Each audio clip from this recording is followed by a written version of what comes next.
ओम श्री साईनाथाय नमः। ओम श्री साईनाथाय नमः। ओम श्री साईनाथाय नमः। सभी साईं भक्तों को नमस्कार। कथा प्रारंभ करते हैं।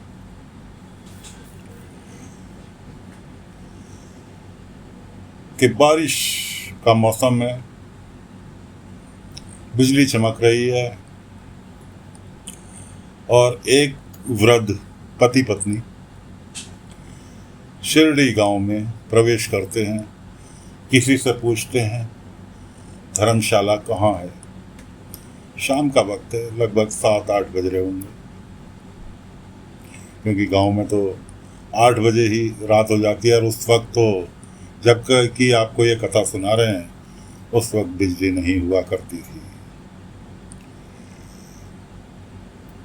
गांव देहात में बिजली नहीं हुआ करती थी। तेल के दीपक या केरोसिन की लालटेन जलाकर काम चलाते थे। तो वृद्ध पति पत्नी किसी से पूछते हैं शिरडी गांव में कि धर्मशाला कहाँ पर है। उसने रास्ता बताया। गिरते पड़ते बेचारे धर्मशाला तक पहुंचे। धर्मशाला के जो व्यवस्थापक थे उन्होंने कहा, जी धर्मशाला तो फुल है, धर्मशाला में बिल्कुल जगह नहीं है। एक पार्टी अभी शाम को आई है, इस वजह से धर्मशाला में बिल्कुल जगह नहीं है। आप एक काम कीजिए, गांव के बाहर सरकारी सराय हैं, 2 आने लेंगे रात भर रुकने के, आप वहाँ चले जाएं। बेचारे वहाँ से तो चल दिए। वहाँ से कुछ देर चलने के बाद कहने लगे, 2 आने तो हमारे पास है ही नहीं, तो वहाँ देंगे क्या, तो इसलिए वहाँ तो जाना बेकार है। दिन होता तो साईं के पास द्वारका माई में पहुँच जाते, लेकिन साईं इस वक्त सुना है सारे दिन भक्त आने जाने वालों की सेवा करते हैं, थक जाते हैं होंगे, तो इस वक्त आराम कर रहे होंगे, क्यों साईं को परेशान किया। ऐसा सोच ही रहे थे। बिजली कड़क रही थी। पत्नी कह रही कि बारिश आने वाली है, हम क्या करेंगे, बारिश आ गई। पता लगा इतनी देर में बारिश भी आ गई। बारिश आ गई, पास में ही एक बैलगाड़ी खड़ी थी बिना बैल के। दोनों बेचारे उसके नीचे छुप गए बारिश से बचने के लिए।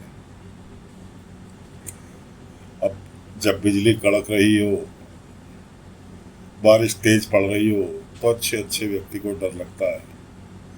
आज भी डर लगता है अगर बहुत घमासान बारिश पड़ रही हो, बिजली कड़क रही हो। बेचारे डर के मारे क्या करेंगे, कैसे करेंगे। पति कहने लगा, जिनसे मिलने आए हो उन्हीं का नाम जपो, जब वो वही भला करेंगे। ओम साई राम दोनों ने जपना चालू कर दिया। और बाबा का नाम अगर कोई ले और बाबा ना सुने, ऐसा तो हो ही नहीं सकता। बाबा वास्तव में विश्राम कर रहे थे अपने झूले पे। बाबा की आंख खुली। बाबा ने देखा, अच्छा 2 व्यक्ति पति पत्नी परेशान है, मेरे से मिलने के लिए आए हैं।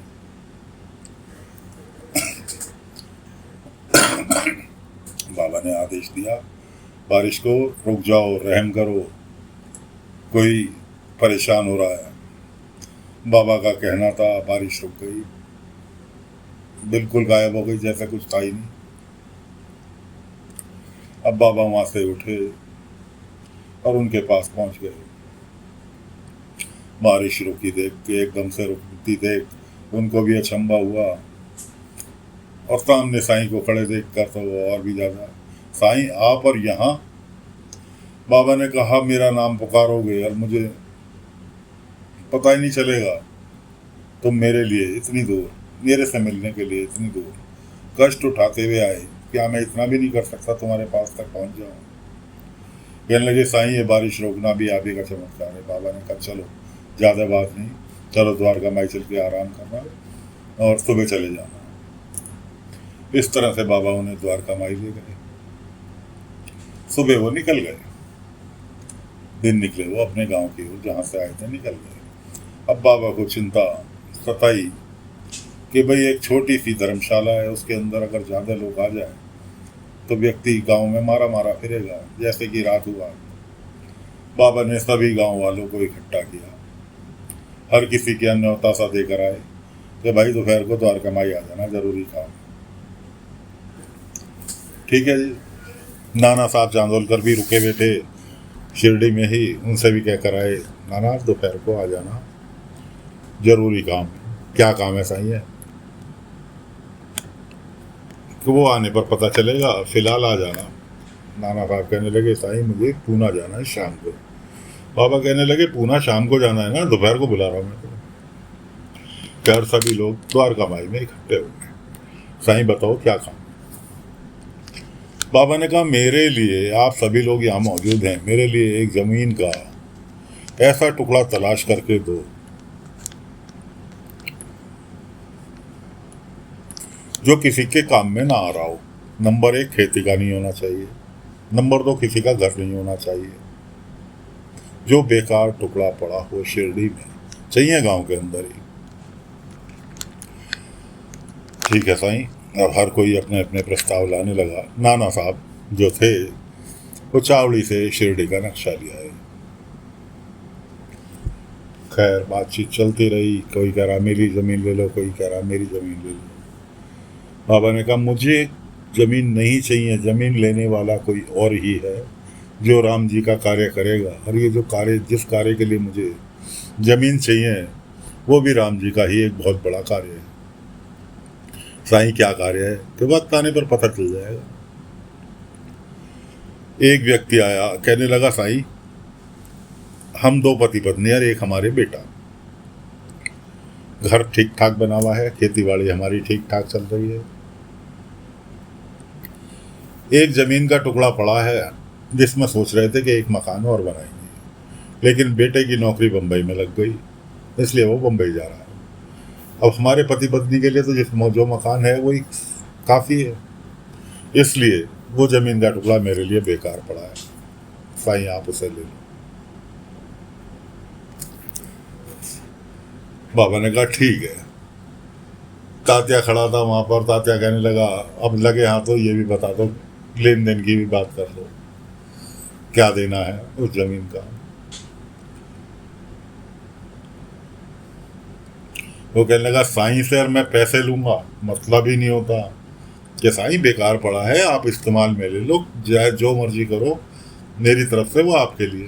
बाबा ने कहा, जो जमीन खरीदेगा वो इतना संपन्न है कि उसे पैसे देने में कोई परेशानी नहीं होगी, इसलिए बेहिचक होगी पैसे। बताओ। जब उसने ये सुना, कहने लगा, साईं फिर जो आप मुनासिब समझे वो दिलवा देना, मैं आपसे कुछ नहीं कहूँगा। जमीन पक्की हो गई। उधर कुलकर्णी को पता चला कि फकीर जमीन तलाश रहा है, उसके पेट में दर्द हुआ, भगा भगा वो थाने पहुंच गया, अंग्रेजी सरकार के पास, कि साहब ऐसे ऐसे मुझे उम्मीद है कि कोई बाहर का व्यक्ति शिरडी में आकर घपला ना कर दे, कोई अनावश्यक कार्य ना करने लगे, इसलिए मुझे एक परमिशन चाहिए आपसे। कि क्या परमिशन चाहिए? कि कोई बिना मेरी अनुमति के ज़मीन का एक भी टुकड़ा ना खरीद पाए। अंग्रेज सरकार को क्या करना था, उन्हें पता था कि कुलकर्णी बेवकूफ़ है। उन्होंने कहा, हाँ लेके जा भाई, तू पत्र लेके जा। कुलकर्णी वहाँ से पत्र ले आया अंग्रेज सरकार से कि अब बिना कुलकर्णी की मर्जी के कोई ज़मीन नहीं खरीद पाएगा। उधर मुंबई में